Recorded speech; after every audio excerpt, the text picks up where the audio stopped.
Hello team, my name is Monique. Just in case you were not aware, this is the Cauldron and it is Monday, so it is new reading week time. In case you were not aware, this is Bookwitch Reviews, where I do reading vlogs and things and stuff, and this is a new one. You are welcome. This is how I keep time. If you have watched my reading vlog from last week, you know that I am currently reading Deathless by Justina, which is the sequel to Dread Nation, which is one of my new absolute favorite things in the entire world. As it's Monday, I thought I would also just tell you guys about these two books that I got in my book mail today, because I am terrible and I have missed getting book mail. But basically, we had to buy an extender for one of our plant babies, and I snuck some books in here. So I'm super excited and have been waiting to be able to get my hands on both of these, especially The Deep by River Solomon. Are following youve, who is basically like this memory holder for her people who are like these mermaid siren-like creatures who are the descendants of the pregnant slaves that were thrown overboard by the slave owners. And basically, I believe that youve doesn't want to remember for everyone anymore, because so she holds her entire people's memories, and it obviously hurts her. But I have heard absolutely amazing things, and I'm very excited about reading this one. And also, A Big Ship at the Edge of the Universe by Alex White. I believe Alex White is gender non-binary as well. And basically, this book, from what I've understood, is a little bit in the like lane of Becky Chambers' A Long Way to a Small Angry Planet, which is like a group of misfits who find family within this like spaceships, and lots of queer characters and lots of like, I don't know if there's aliens on here, but okay, so we have a washed up treasure hunter, a hotshot racer, and a deadly secret society. And I have heard amazing things about this one, so I'm just very excited. So yes, hoping to get to both of these very soon. I am planning on reading The Deep this month. And I will also maybe even do a TBR this month. I don't know, I still have a really intense need to reread both Gideon the Ninth and Harrow the Ninth, because I really should have opened this package on camera, and my girlfriend said the same, because I was so incredibly excited when I got this in the mail today. If you don't know who this is, then you're very new, and I welcome you. This is Harrow the Ninth, which is the sequel to Gideon the Ninth, which is one of my new all-time favorite sci-fi weird-ass series. I was really lucky to be able to trade myself an arc of Harrow the Ninth, so I actually read it in February, and it is just so good and so delicious, and this is just stunning. This is the Illumicrate edition, which means it has black edges. It is signed. Look at these inside papers, they're little skulls. Look at the outside, look at another little skull. And then yes, it is signed. Where's my little signing page? Look, I got a little skull. It's so cute. I'm literally like, guys, I'm so pumped for having this book, and it's so pretty, and it's so, I'm just full of love today. And now my brain is dead, and I'm gonna end it here. I'll see you guys tomorrow with another update. Hello team, it is a Tuesday, so I thought I would give you guys a little reading update. Obviously, I finished Deathless this morning, and it was stunning and beautiful and a solid 5-star. Maybe it was lacking a little bit of the like red thread, like the general plot, in the same way that Dread Nation had, which was like a really strong aspect of Dread Nation. But this one especially focused on a ton of the characters and their choices behind them, and we have a second point of view from Catherine, who we meet in the first book, and it's just so good. And Justina literally, like, for a second had me like teary and dying, and then I came back to life. In case I have not explained it already, Dread Nation, this beautiful little baby, is about a post-apocalyptic society where basically during or right after the Civil War in America, the undead started rising. So all of the children of slaves and indigenous people who are meant to be free at this point are sent to these combat schools, where they then learn how to defend themselves and defend like the rich white people. And Jane McKean just has this very particular voice, and she has a very particular like set of traits that are just absolutely endearing and wonderful. And she's sassy and kick ass and take no shit, but is also in some ways very much like, well, this is what I'm expecting because this is my life. But it's so much more than that, and it's just wonderful. And it's not particularly like a very historical book, like, but at the same time you do get glimpses of like the reality of this point of like slavery, which was meant to be abolished but wasn't really abolished, and the many ways that white people still enslaved black people in this time period. But this book is just, you don't even have to be into zombies to enjoy it. It's just be into kick-ass bisexual rep characters, and we have wonderful asexual rep in here, and I'm just so incredibly in love with this and really hoping that there's more than two. Like, I'm begging for more adventures, so I'm hoping that this is not just a duology because it's so good. And then obviously I'm still reading 1,000 Ships, which is basically what I should be reading right now, but I started this book this morning when I went, well, no, evening. I went to the park over lunch to try and get out more because I am turning white as a sheet basically. But this is The Deep by River. Oh, it's Rivers Solomon. I thought it was River Solomon. So yeah, only like 20 pages in, but then it's very short. So it's like 150 pages, but very much enjoying this. Very beautiful. Definitely am going to pick up Rivers Solomon's other work. Also, I believe that they are gender non-binary, which are definitely authors that I do not have enough of on my shelves. So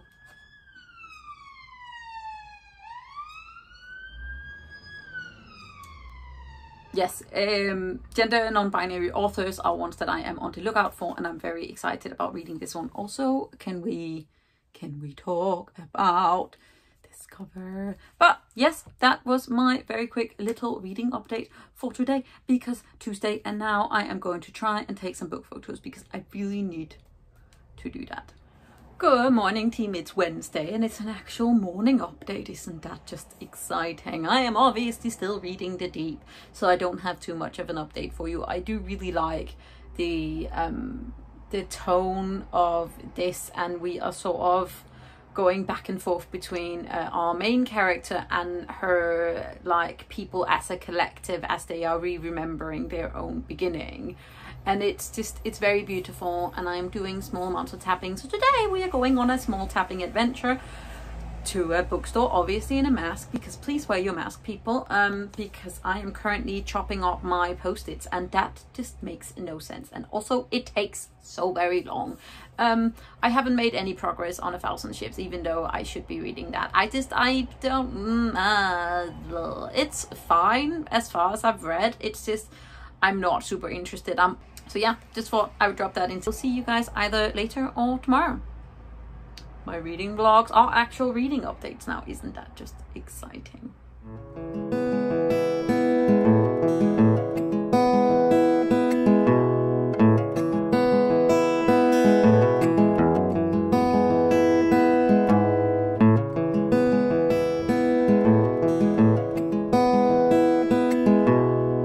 Good evening, babies. It is Thursday, which means we are 1 week away. 1 week? What?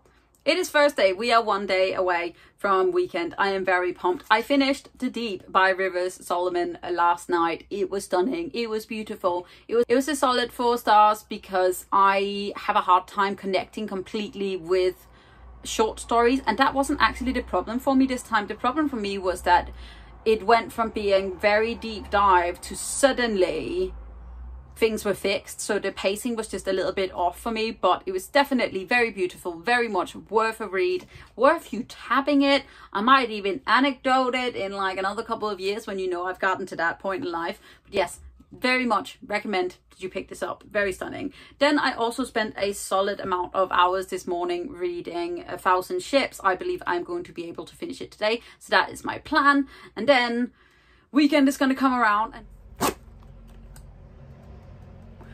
I feel very sassy when I do that, okay? Just like,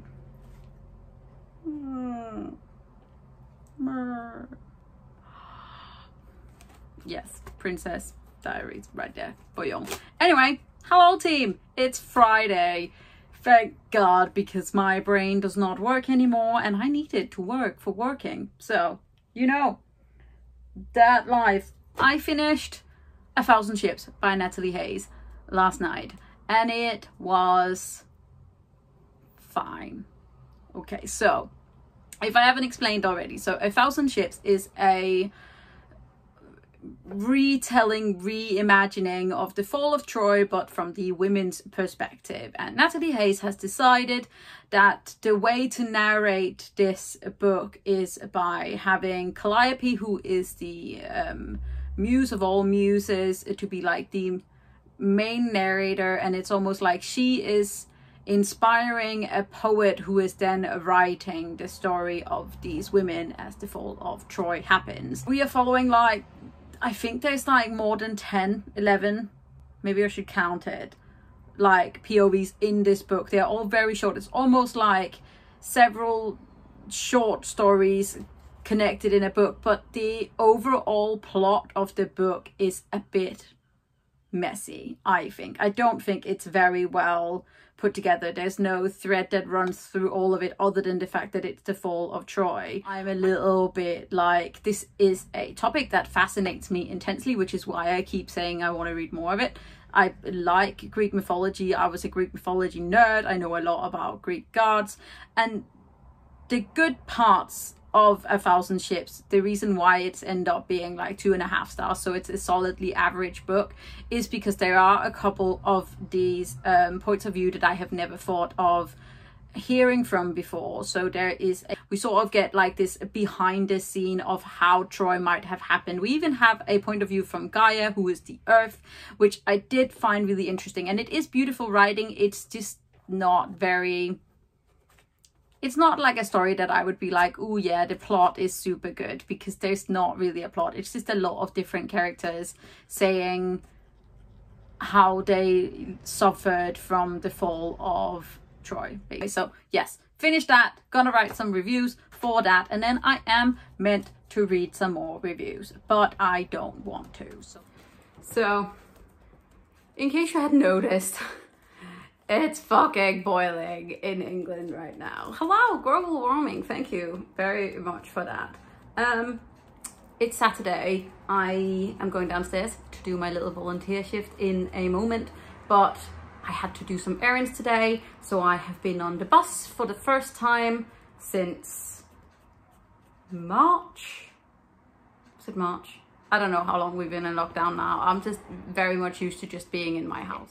I got bubble tea, I took back some dungarees, I posted back my Tamora Pierce books, which I'm very sad about because all of the hardcovers, it just hurt me, but it just cost me £12 to send them all back. So basically, the majority of paying for one of them is me sending them back. So I'm annoyed. I'm annoyed today, so it's good that I'm going downstairs because it makes me happy to be surrounded by books. I also went into a bookstore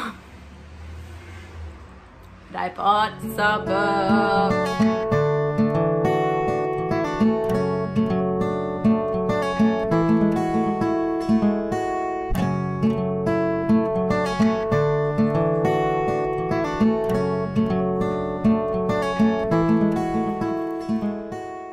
Hello babies. This is King of the Wyld and Bloody Rose by Nicholas Eames, which I have heard amazing things about. These are adult fantasy novels. I believe Kings of the Wyld is basically a group of old warriors kicking ass, and then I have heard that Bloody Rose, which is like the daughter of one of the old warriors, is King of the Wyld. And that's basically just queer, and there's a tattooed witch who's a lesbian, and you know, I'm sold on that. Also, Pierre Ford says that they're delightful, and there's something called peer pressure, and I am completely okay with that. I'm excited. I'm excited to read these. We'll see how many books I come home with from my little charity shop later. Anyways, I'll speak to you later, team. Bye. Good morning team, it is Monday, so the end of the reading vlog, and I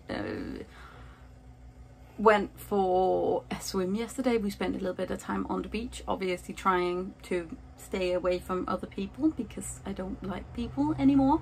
And then I spent the rest of my evening becoming one with my couch because I literally cannot function in this amount of heat without being on holiday and being able to, like, you know, lie on a pool, not on a pool, in a pool, and like sip a mojito or something really cool and chilling. Instead I sit in my somewhat still air living room and try not to like sweat completely out. But it's Monday, so we are going to finish this reading vlog.